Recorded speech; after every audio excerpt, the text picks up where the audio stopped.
I've been trying to work on this idea for a really long time. And again, these are thinly veiled, actually just totally transparent, autobiographical notes to self. But I love this idea. Viktor Frankl has this famous quote where he says, when a man can't find a deep sense of meaning, they distract themselves with pleasure. So Frankl is arguing that a lack of meaning causes people to seek temporary relief in superficial pursuits rather than addressing the underlying existential void. And perhaps for many, maybe even most people, this is a big issue. But there is another group who suffer with the opposite problem. And this is Frankl's inverse law. When a man can't find a deep sense of pleasure, they distract themselves with meaning. So, if ease and grace and joy and playfulness do not come easily to you, one solution is to ignore moment-to-moment happiness entirely and just always pursue hard things. You become a world champion at winning the marshmallow test. You convince yourself that delayed gratification in perpetuity is noble because you struggle to ever feel grateful. The TLDR is that you prioritize meaning over happiness because happiness does not come easily to you. The problem is that delayed gratification in the extreme results in no gratification. Alan Watts has got this idea: if we are unduly absorbed in improving our lives, we may forget altogether to live them. Everyone is taught that on the other side of discomfort is something valuable. We're told that worthwhile things are difficult to attain because if they weren't difficult to attain, they would not be worthwhile. And this is how non-valuable but difficult things get slipped into our desires without us noticing. Attaining something worthwhile is often going to be difficult. But just because it's difficult does not mean it's worthwhile. Doing something well doesn't make it important. Some people are hyper responders to that instruction, and they go on to become workaholics and insecure overachievers. And from the outside, this looks like you've transcended the shallow need for pleasure. But in reality, it's just cope to avoid facing the fact that you struggle to feel joy. So instead, you perpetually promise yourself that happiness might finally come tomorrow. But like running toward the horizon, tomorrow never arrives. Congratulations, you've managed to subjugate your joy as tribute to your work. Do not mistake humorless and fun-lacking seriousness with being sophisticated and caring about your pursuit. You took type A advice for type B people and turned it into a fucking religion. Thoreau said, the price of anything is the amount of life that you exchange for it. And by this logic, many of us are paying into a bank account that we never withdraw from. Permanently winning the marshmallow test results in you never actually arriving at a moment where you cash in your efforts for rewards.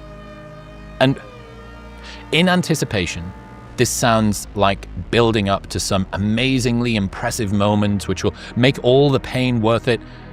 But in retrospect, I get the sense that this will just feel like a series of miserable successes where you never stopped to actually enjoy your time on this planet. You need to do at least a bit of what you care about now, as opposed to banking on finding time for it in the future. Once the decks are cleared and life's duties are out of the way, life's duties will never be out of the way. And so, if you really mean it, when you say that you'd like to write a novel or spend more time with your aging parents or fighting climate change or having fun, at some point, you're just going to have to start doing it. That's from Oliver Berkman.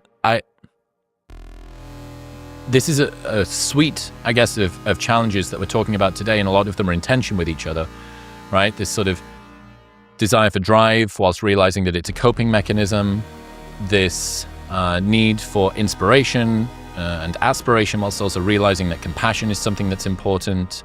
This understanding that you do need to delay gratification, but if you're the sort of person that takes delay gratification advice to heart, you probably are a hyper responder and didn't need to hear more of it. You actually needed to hear. Maybe you should cash some of that in.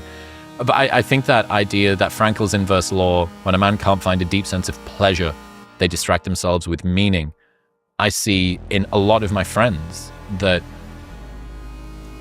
they became serious about pursuits and found that meaning was easier to attain than happiness was. That work was easier than play, actually. There's this idea, I think, about the ancient Greek word for work was translated as not at leisure. So leisure was the set point and work was the aberration. And the people who are ruled by Frankl's inverse law see the opposite.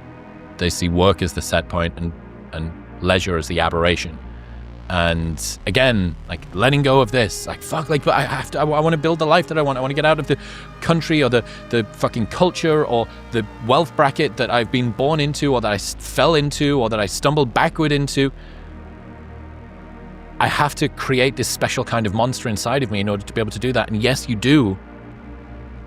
But if you never let go of it, you end up, it's like a dose response curve thing, right? This is kind of an interesting idea from medicine.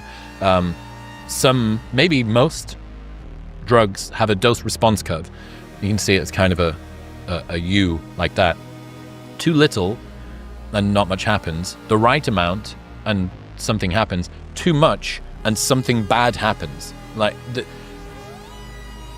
ensuring that if you don't work hard enough, things in your life will not go well. If you work too hard, things in your life will not go well. If you work just about the right amount, things in your life will probably go great. And working out where that line is the task of the perennial overthinker.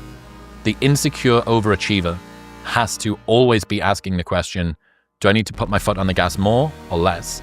And if you find yourself regularly outworking all of the people around you and then not choosing to do it, I think that maybe you should consider just lifting that foot off a little bit.